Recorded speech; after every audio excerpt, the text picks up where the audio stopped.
Welcome to the conclusion of this saga. If for some reason you have not heard the first part, we invite you to listen to it first so you understand the terrible events we are about to recount. My name is Uriel Reyes, and you are entering another installment of Tales of the Night.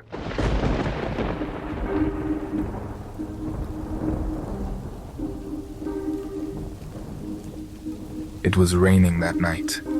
I looked out the window, but I couldn't see anything more than that rain falling, lit up by the corner lamppost.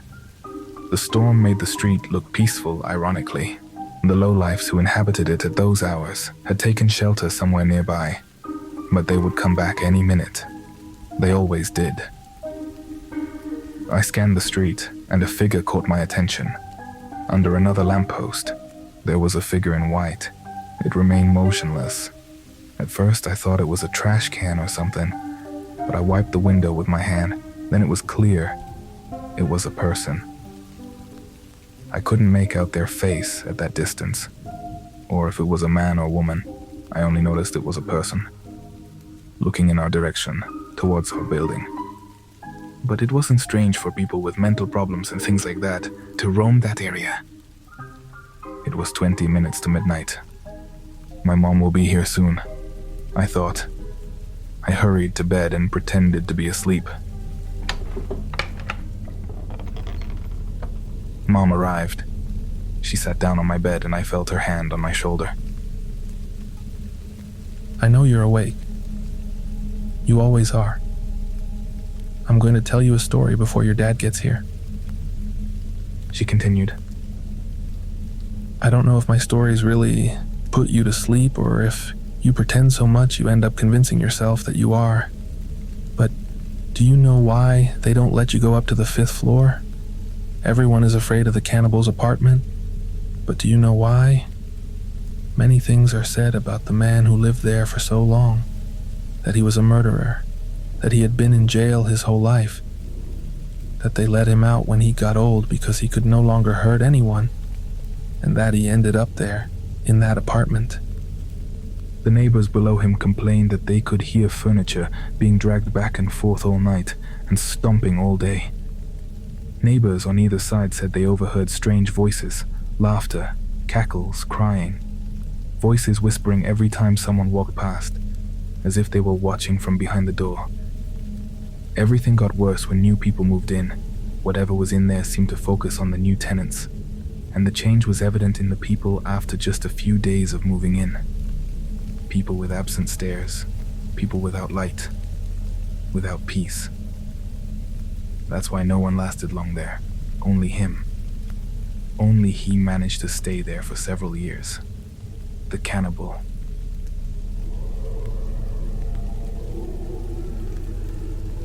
A few days after arriving at that apartment, the old man stopped going out.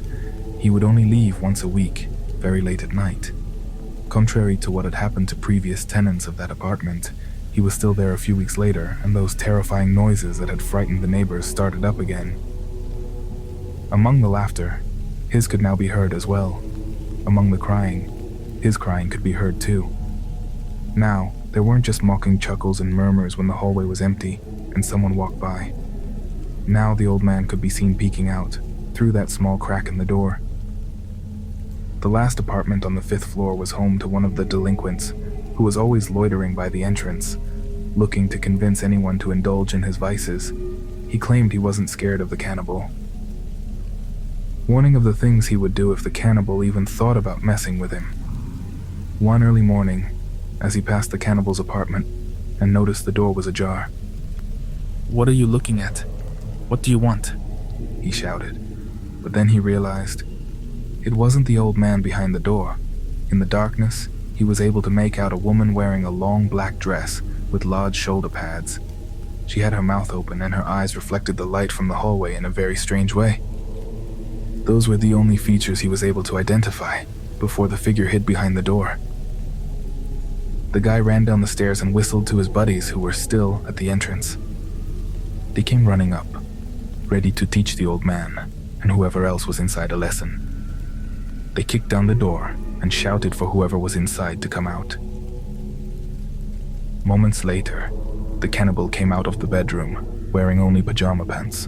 It was clear he had just woken up, but there was something about him that made him look very threatening. Something beyond just looking stronger than they expected someone his age to be.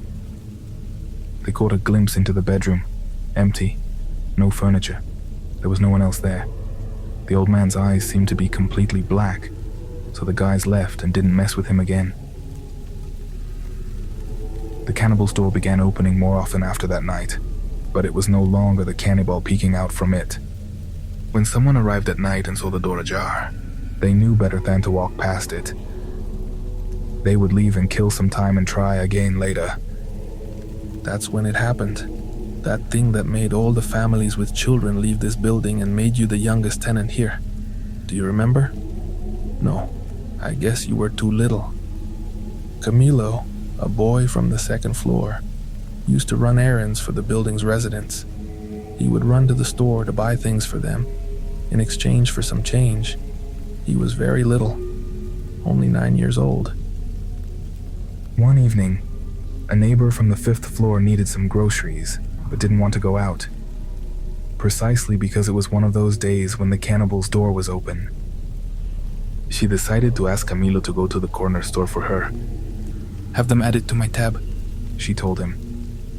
"I'll come by to pay this afternoon." Camilo went running off and was back in a few minutes, jumping up the stairs 3 at a time to get to that 5th floor.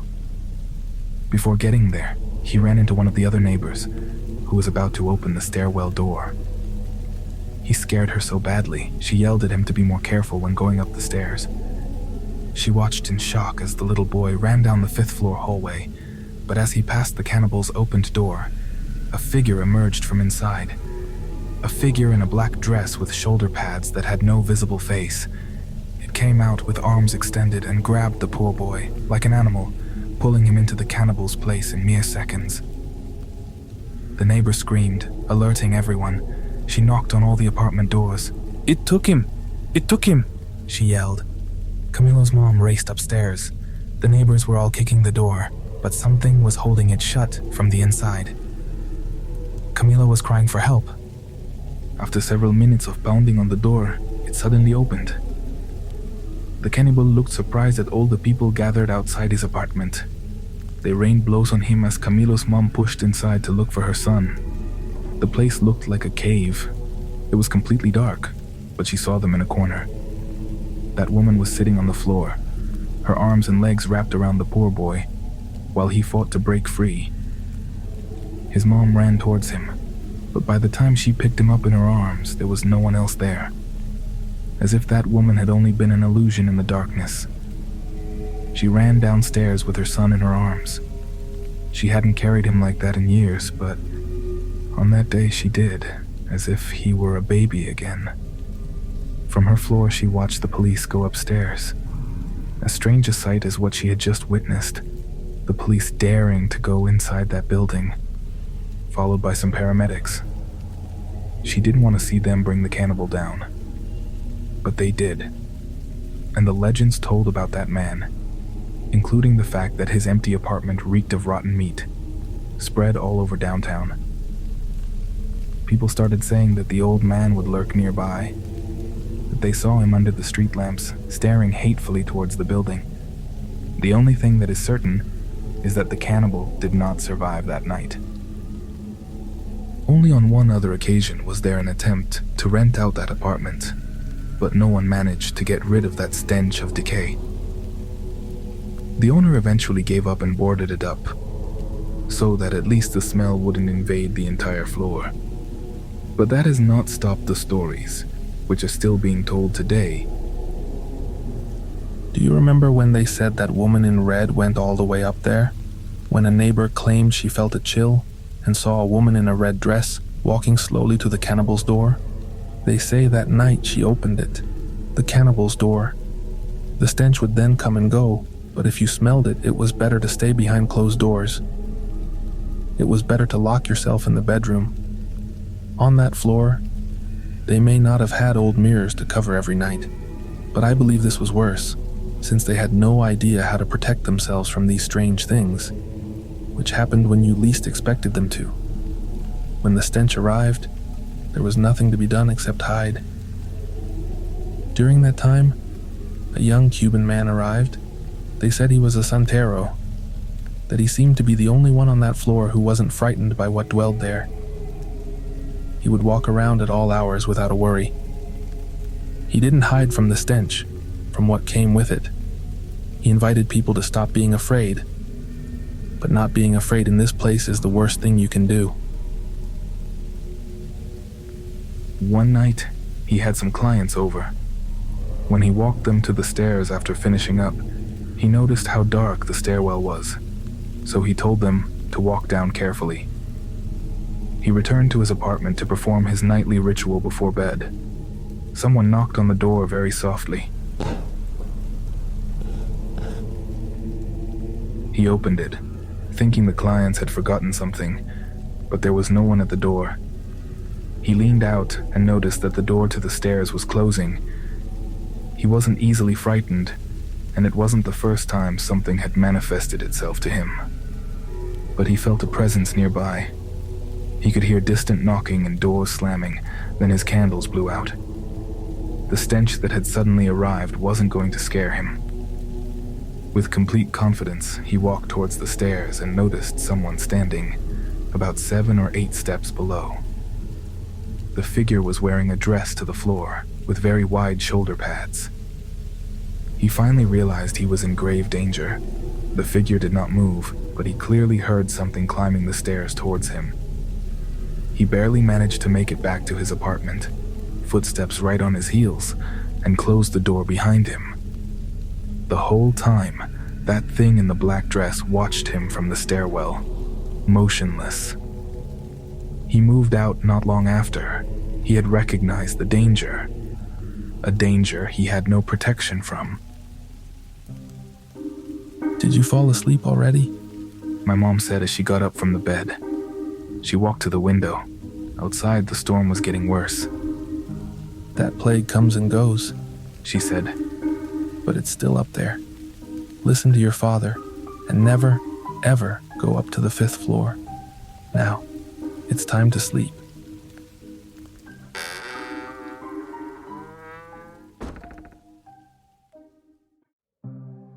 I miss my mom very much, every day.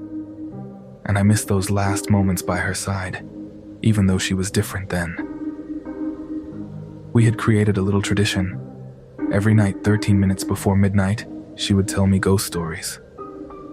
Very few times I managed to stay awake before she finished. My mom used to say, and at that time, I thought it was just her way of setting the mood before the story, that these weren't just nighttime stories. No, she said, it was important that I never forget those stories, because they were going to protect me. Almost all of them were stories that had happened in our building, so sooner or later, she assured me, I was going to encounter the beings that inhabited those stories. Our story time was approaching, but it was already different that night. They had started scaring me more and more each time. I shut my eyes tighter every night, making a bigger effort for her to believe I was asleep, so I wouldn't have to see her. The door opened. I heard her slowly approaching, with great difficulty, as if she was dragging her legs.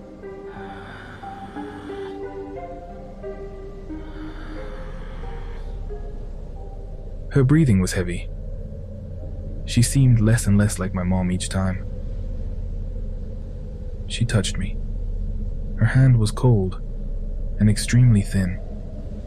Then, she told me the following story. Are you awake, son? You're scared to open your eyes, aren't you? Don't feel guilty. It's normal to be afraid. Maybe it's better this way. I'd rather you not see what I've become, what I'm turning into. I'm going to tell you one more story. Do you remember the first time you saw the woman in the red dress? It was when your dad had that accident at work, when we went to see him at the hospital, and they told us he had to stay overnight under observation. You and I took a bus that brought us back downtown, to a dark street, and from there we had to walk. You were very brave because I wouldn't stop crying from the nerves. And you told me that you were going to take care of me. We walked through those streets full of strange people, and when we got to the corner, you looked up. That's when you told me that there was a woman in your uncle's window, right in the corner apartment on the 3rd floor. I thought you were mistaken, but when I looked up, I saw her too. It was very strange since your uncle was working his taxi at those hours, and he had been alone for years. We entered our apartment and I left you in bed, just like you are now. And then I went down to see who was at your uncle's place. I knocked on the door. It was quiet, so I knocked again, insistent. The lady across the hall opened her door and told me there was no one there, that your uncle was working. Behind that lady, I could see that mirror that the apartments on that floor had in common. It was covered, as everyone kept it. The ladies even had a thick tarp over it with 2 ropes holding it in place. I told her I knew he wasn't there, but that we had seen a woman leaning out the window. The lady smiled. She told me stranger things had been seen on that floor, but when I mentioned the woman was in a red dress, the lady slammed the door in my face without saying a word. That's when, I swear, I heard your uncle's door unlock. Of course, I didn't dare go in, or even knock again. I never told you why your aunt left, right? Though I'm sure you found out. Your aunt and uncle didn't believe in that business of covering the mirrors, and they spent years making fun of their neighbors' superstitions. Then one day, your aunt started feeling sick. She said that when she got up at night to go to the bathroom or get water and walked past the mirror, she said her reflection would do different things, that it walked in a strange way. When she stopped, the reflection would do so seconds later. Every time, her reflection in the mirror looked like it was leaning out, getting closer, as if that mirror were a door and it was looking for a way to get out. They started giving your aunt medication, but it never solved anything. One day your uncle came home in the morning after working all night and your aunt was gone. She never came back. Your uncle looked for her for days, for weeks, but he never heard from her again. One dawn, after crying all night, your poor uncle heard someone walking around the living room. He thought his wife had finally come back. He quickly got up and opened the bedroom door. He managed to see your aunt for a moment. In the mirror, just a reflection, sitting in the empty living room in front of him. But there was nobody in the room. When he looked closer, he realized it wasn't your aunt in the reflection either. He covered the mirror that day and never uncovered it again. Time went by and he told us he could hear her, that she talked to him from that covered mirror, that she asked him to let her out, that she didn't want to be there anymore, that it was dark. We started worrying about him. We thought he had gone crazy, until your dad also heard her. One night, when they had been out drinking, your dad helped your uncle to bed after he passed out. He took off his shoes and got him in bed. When he was about to leave that apartment, something, knocked from inside that mirror. Your dad left immediately. Over several months, your uncle recovered. He started working. He even quit the vices he had picked up from driving the taxi late at night. So he started working mornings. He matured, became a better person. You will probably remember more of this next part. Those last weeks when the neighbors started saying they could hear him arguing with a woman until late at night, even though there was no one with him. The neighbors and your dad realized that he had uncovered the mirror and now had it in his bedroom, next to his bed, as if he wanted to look at his reflection all the time, or inside it. His death was never explained. The police said it was surely him who left the gas valves open, but that's something we can't know for sure. These are horrible things I'm telling you, son. I know. but it's for your own good. You know that. Even if you're scared to look at me. My mom interrupted the story. I felt her get close to me, her breath on my cheek. I shut my eyes tighter. Then she continued with her story. I understand why your dad is bothered by you seeing me. Visiting you at these hours is all I have left. Forgive me. I know you've seen that woman in the red dress in the hallway, approaching the door. That you hear her touch the walls at night, lurking around. Fear her. And take good care of yourself, son. Take care, because I won't always be able to do it. There's still the most important story left to tell you. She told me, but that was the last time my mother told me a story. She came by a few more nights, but nothing she said made any sense anymore. She was incoherent, and my dad confirmed that everything she had shared with me was also the motive behind her illness. I miss her so much, and I regret not having had the courage to look at her in the last stage of her illness, when she barely weighed 40 kilos, when she lost all her hair, when she was no longer the mom I wanted to remember.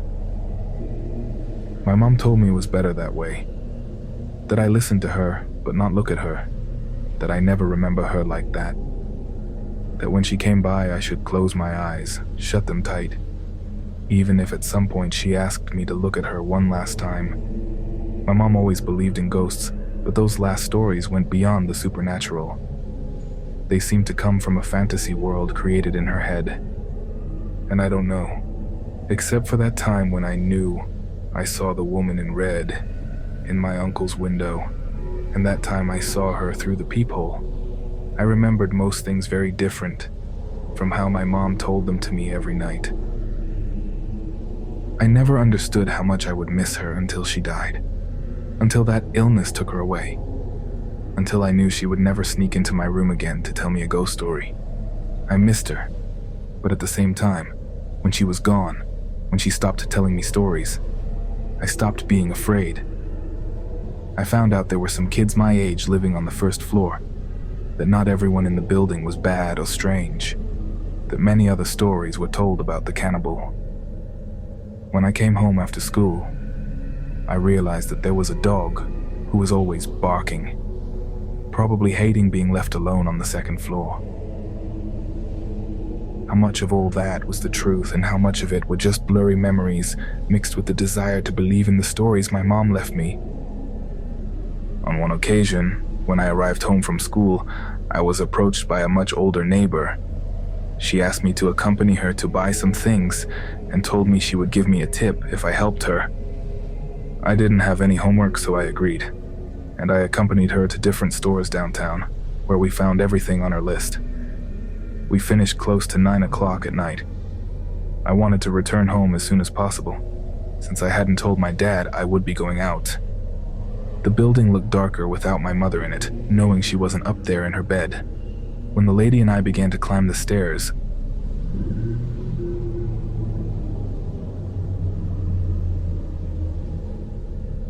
a desperate, sad howl from that dog on the second floor surprised us. The lady stopped me by the arm. She didn't let me pass in front of the hallway door on that level. That already sounded very close, she told me.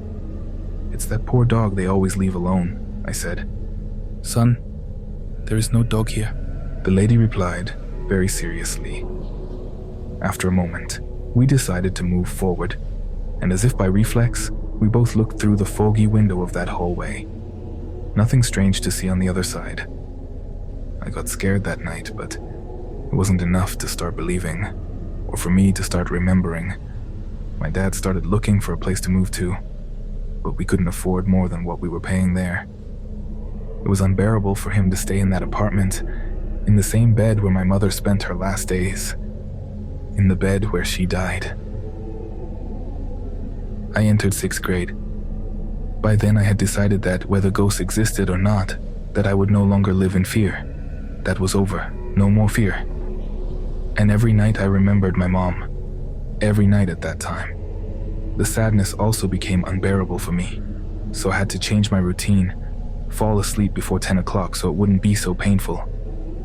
And one time, when I spoke to her out loud, before falling asleep, as if she were there, I told her how grateful I was, how much I missed her. I told her I was no longer afraid. And that night, I fell asleep just like that, while I spoke to her, while I remembered her. And for some reason, I woke up close to midnight. I looked at the clock. It was 15 minutes before. And I remembered when that hour terrified me because I knew what was coming, because I didn't want to see her like that. Sick. I remembered how I would squeeze my eyes shut. I saw when the clock next to my bed changed. 13 minutes before midnight. I heard the door.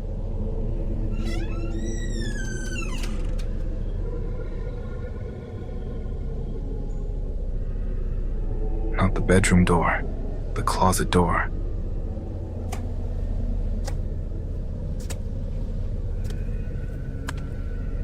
Someone walked to my bed, sat down. That was not my mom. That was nothing like my mom. I could feel it. I squeezed my eyes shut.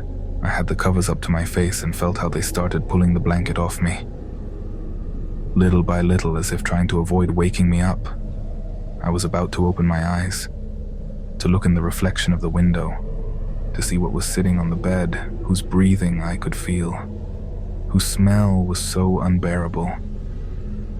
I felt I would vomit at any moment, which would reveal that I wasn't asleep.